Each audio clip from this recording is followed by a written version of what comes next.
So, picking up where I left off about 45 minutes ago, I said that we were going to consider two reasons why this space, when we take the Torah out, becomes as holy as the Kotel, as holy as any place in Judaism, both here and everywhere where Torah is taken out of the ark.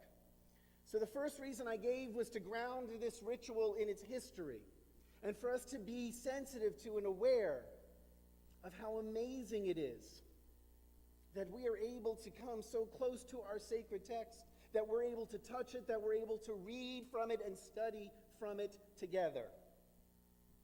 And now I'd like to go into the second reason why this becomes this most holy place.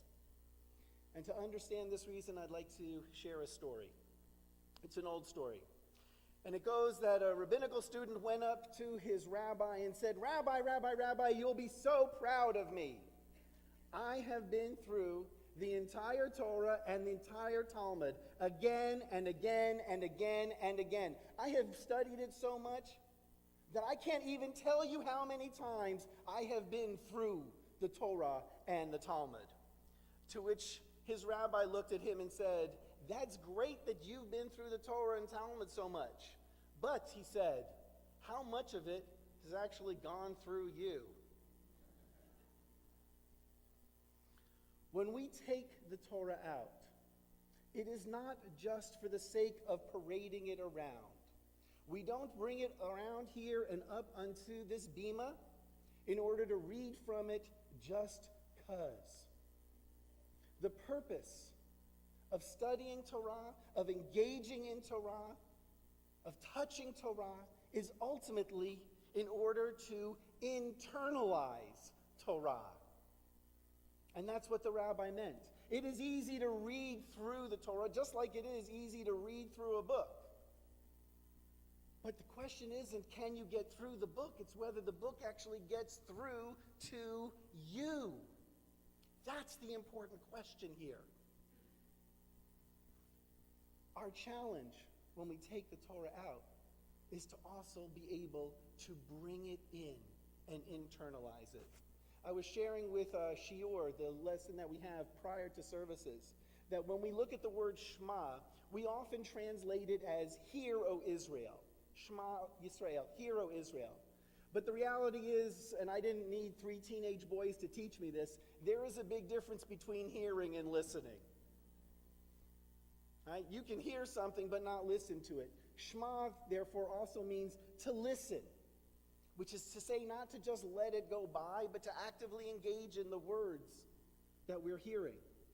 And if we actively engage in those words, we've gone from hearing to listening to actually paying attention. And if we pay attention, we're able to take words in and internalize them. And that's really what the Shema is about. It's about hearing, but more than that, it's to listening. It's about more than just listening, it's paying attention, and ultimately, because this is the only way that you can internalize words, gotta take it into such a way that it becomes a part of you, that we internalize it. Christianity also understands this, and sometimes it's looking at another religious tradition that we can see and reflect upon our own religious tradition's goals and desires for us. Christianity understands that the point of religion is not just to accumulate knowledge thereof, but to feel and experience its most crucial lessons. Hence, within Christianity, we have among the sacraments, the sacrament of the wafer, right? And when a person says the right words over this bread is now transformed, this wafer is transformed, so this wafer now becomes what? It becomes the body of Christ, and what do you then do with it? You eat it. You internalize it. Now, we as Jews might look upon a ritual like that and be like, wow, that is so foreign to us.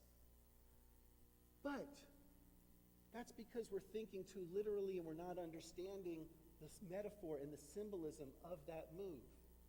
That move is an attempt, in ways, as I say, both symbolic and metaphoric, but for Christians really quite literal, to partake of, to internalize holiness. Now, as Jews, we don't believe in sacraments, but I would argue we very much believe in that same process of internalization.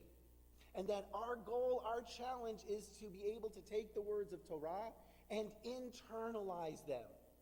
So that Torah is not just a body of knowledge, but as I said last week, is an experience. Christians would say, and this was very popular a couple of years ago, there was armbands that say, "What would Jesus do?" WWJD. If I was going to create one of those for Judaism, it would be WWTS. What does Torah say? So that we're constantly reminding ourselves that our tradition commands us, demands of us, requires of us. And that it is when we meet those demands and those requirements and those obligations that we reflect upon that we have internalized Torah, that we are living Torahs. But how do we do this? How can we internalize Torah? One answer is suggested by the rabbis in reflecting on this week's Torah portion. In the stages that it describes that the Israelites will make their journey towards the land, one of those stages is, as the Torah says, Mimidbar Matana. And when one looks at it as locations, it means that they're going from the Midbar, from the wilderness, to Matana, naming a name of a place. However, there's a rabbinic midrash that says, no, don't read it so literally. Don't read it so literally, because what is the ultimate gift in this world that God can give the Israelite people but Torah? And therefore, the rabbis teach that if you want to be able to take Torah in, if you want to be able to receive it the way one receives a gift, you have to make yourself like a midbar. You have to make yourself like a wilderness. And how do they describe a wilderness? A wilderness is open. In a wilderness, one is free. One is free from all the distractions of this world in the wilderness. And so what the rabbis, I believe, are teaching us is that if we want to take Torah, if we want to make it ours, if we want to internalize it, we must free ourselves. And the first and most important thing from which we must free ourselves is from ourselves. We must free ourselves from our focus on ourselves, from worrying so much about ourselves. Rabbinic tradition teaches that we're made up psychologically two parts, a Yetzer Hara and a Yetzer HaTov. The Yetzer HaTov can be translated as the impulse towards the other.